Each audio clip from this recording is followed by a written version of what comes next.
Good morning, everybody. Welcome back to Cilinix Crypto. Hope you're all doing great. Hope you're having a great start of the weekend so far, and welcome to this new video on Sonic. Or S wanted to make a video on this. It's been a while since I covered this, so in general, just you're owed an update by me.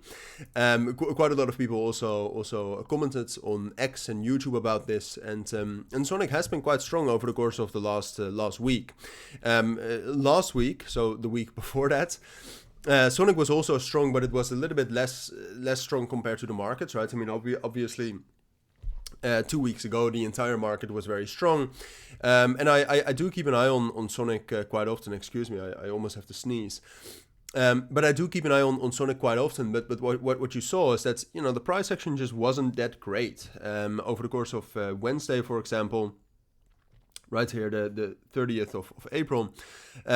This week we had a relatively significant drop here, and just in general since Saturday we basically turned around the entire week before that, which was quite good. However, then from the support level right here around 50 cents, which is the main point of control of this entire range that we're in, right? So we have some sort of a range for Sonic between 62 and 40 cents. That's the daily range here.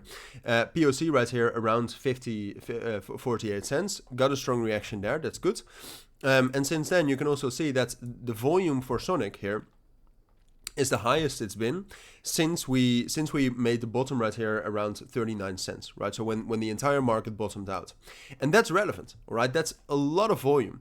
And then outside of that, and this obviously all goes hand in hand, the technicals and the fundamentals, but outside of that, the TVL for Sonic has now grown to $1.07 billion. That's an all-time high. So that places Sonic at this point of time at place number 12.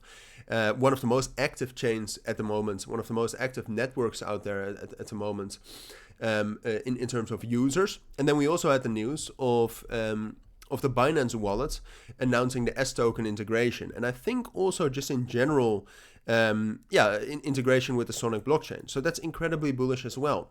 At some point of time in summer, we are going to see an end of the first season of the points program. That might have a different impact on the price, and we'll talk, and I'll keep an eye on that, and we'll talk about that later. For now, I don't think that's relevant. But that means that fundamentally Sonic is very strong still. And technically, there's also reasons to suspect that we'll see bullish continuation. Now, the problem is that I think it's, first of all, quite likely, especially given these market circumstances, I think it's quite likely that we're going to see a bullish continuation, right? So our main resistance level so far has been the 90-day rolling VWAP at 58 cents.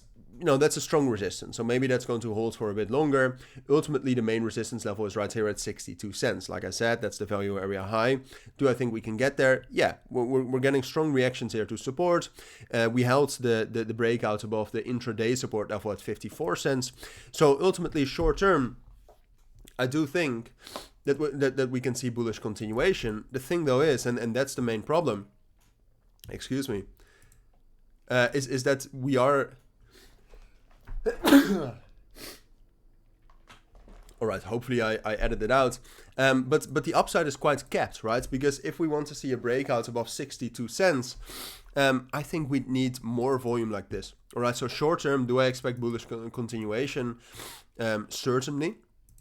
However, I need to see much more volume for Sonic specifically to expect a breakout above 62 cents. So for now, bullish continuation I do think is most likely. But then from 62 cents, I do expect a pullback. But I'll keep you updated on this. For now, I think that's what you need to know. So thank you for watching. I'll see you on my next videos. Have a great weekend and take care. Bye.